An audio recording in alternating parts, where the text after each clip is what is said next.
Selamat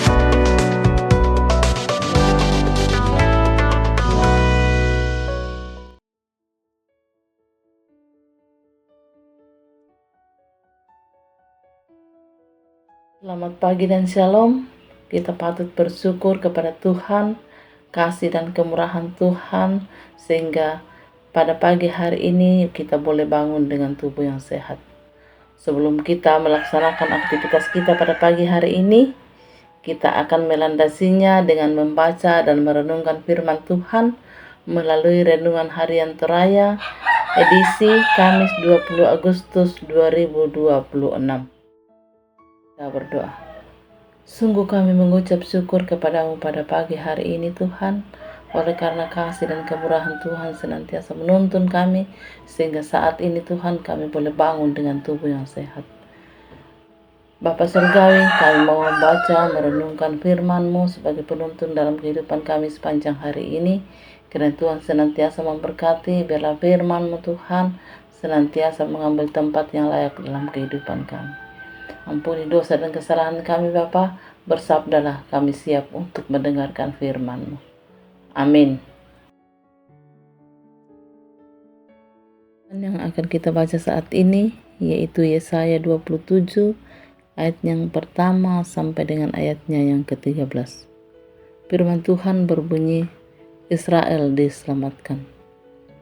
Pada waktu itu Tuhan akan melaksanakan hukuman dengan pedangnya yang keras, besar dan kuat atas lewiatan ular yang meluncur, atas lewiatan ular yang melingkar, dan ia akan membunuh ular naga yang di laut. Pada waktu itu akan dikatakan, bernyanyilah tentang kebun anggur yang elok. Aku, Tuhan penjaganya, setiap saat aku menyiraminya, supaya jangan orang mengganggunya. Siang malam aku menjaga. Kehangatan murka tiada padaku. Sekiranya tampak kepadaku putri malu dan rumput, aku akan bertindak memeranginya dan akan membakarnya sekaligus. Kecuali kalau mereka mencari perlindungan kepadaku dan mencari damai dengan aku, ya mencari damai dengan aku.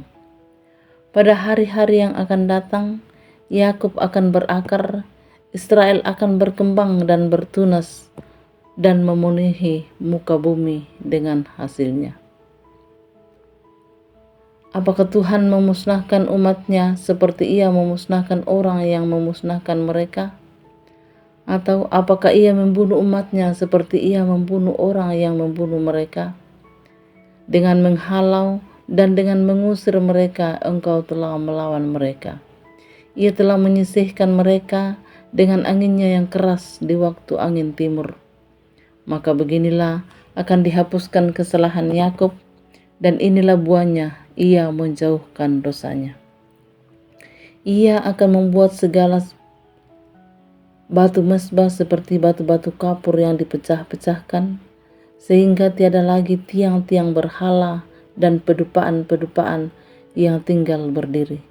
Sebab kota yang berkubu itu terpencil, suatu tempat kediaman yang dikosongkan dan ditinggalkan seperti padang gurun. Anak lembu akan makan rumput dan berbaring di situ, menghabiskan dahan-dahan pohon. Apabila ranting-rantingnya sudah kering, maka ia akan dipatahkan. Perempuan-perempuan akan datang dan menyalahkannya, sebab inilah suatu bangsa yang tidak berakal budi. Itulah sebabnya dia tidak disayangi oleh dia yang menjadikannya, dan tidak dikasihi oleh dia yang membentuknya. Pada waktu itu, Tuhan akan mengirik mulai dari sungai Efrat sampai sungai Mesir, dan kamu ini akan dikumpulkan satu demi satu, hai orang Israel. Pada waktu itu, sangkakala besar akan ditiup, dan akan datang mereka yang hilang di tanah Asyur, serta mereka yang terbuang ke tanah Mesir, untuk sujud menyembah kepada Tuhan di gunung yang kudus di Yerusalem. Amin, firman Tuhan.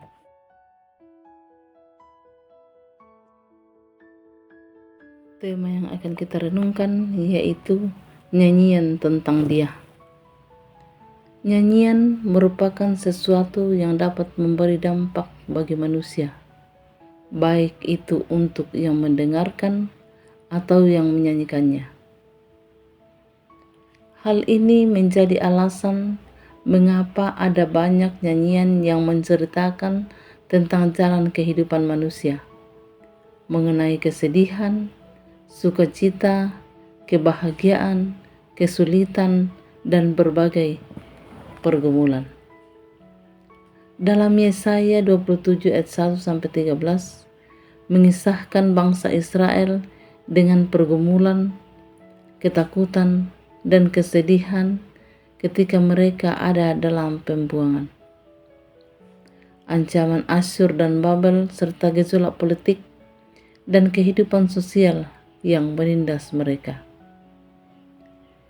Keadaan menakutkan itu digambarkan seperti Lewiatan, musuh yang mengintai mereka, seperti naga atau ular yang melingkar dan meluncur dengan cepat. Lewiatan adalah lambang kekacauan yang berlawanan dengan kedamaian dan harmoni. Dalam keadaan tersebut, Yesaya tampil dengan pesan Allah yang berjanji akan mengalahkan musuh yang digambarkan sebagai naga yang menghancurkan dan mematikan. Allah berjanji memulihkan bangsa Israel seperti kebun anggur, dan Allah sebagai penjaga kebun anggur tersebut. Dia yang merawat, memelihara, dan memanen hasilnya. Bapak Ibu yang kasih dalam Tuhan, demikianlah janji pemulihan Allah. Janji ini bukan hanya kepada bangsa Israel, tetapi juga kepada semua umat manusia yang telah digenapi dalam Yesus Kristus. Melalui Yesus Kristus, sang pokok anggur yang benar, Allah memulihkan, merawat dengan kasih dan disiplin. Kata menyanyikan dalam pembacaan kita hari ini menunjukkan respon sukacita dan perayaan atas pemulihan dan kasih karunia Allah. Karena itu, sebagai orang-orang yang telah ditebus oleh Yesus Kristus, marilah kita senantiasa menyanyikan nyanyian tentang kebaikan Tuhan dalam sepanjang kehidupan kita. Amin, firman Tuhan. Marilah kita berdoa. Terpujilah nama-Mu Tuhan atas segala kasih dan kebaikan Tuhan yang terus kami rasakan dalam kehidupan kami. Di mana pada pagi hari ini kami boleh menikmati firman Tuhan, kami boleh membaca bahkan merenungkan akan firman kebenaran-Mu. Biarlah firman-Mu saat ini yang senantiasa mengajak kami untuk terus menyanyikan dan menceritakan atas kasih dan kebaikan Tuhan dalam kehidupan kami. Bapa di surga, pada saat ini Tuhan, kami akan memulai aktivitas kami. Segala sesuatunya kami serahkan ke dalam tangan Tuhan. Biarlah Tuhan yang senantiasa menuntun kami, sehingga pekerjaan yang kami lakukan pada hari ini senantiasa kami lakukan hanya bersama dengan Tuhan. Bapa di surga, kami juga berdoa buat anggota jemaat-Mu Tuhan yang saat ini dalam keadaan kurang sehat. Kiranya Tuhan senantiasa memberkati. Biarlah kekuatan kesembuhan yang sempurna boleh diterima asalnya daripada Tuhan. Kami juga berdoa buat setiap hamba-hamba Tuhan. Kiranya Tuhan senantiasa memperlengkapi. Biarlah dalam kehidupan kami Tuhan senantiasa diberkati dan senantiasa diberikan hikmat yang asalnya daripada Tuhan. Kami berdoa buat orang tua kami para lansia, kiranya Tuhan senantiasa memberkati dalam kehidupan mereka. Biarlah mereka senantiasa berpengharapan hanya kepada Tuhan Yesus. Bapa di surga, inilah doa kami Tuhan yang kami panjatkan kepadamu di dalam anak-Mu Yesus Kristus, Tuhan dan Juru Selamat kami. Amin.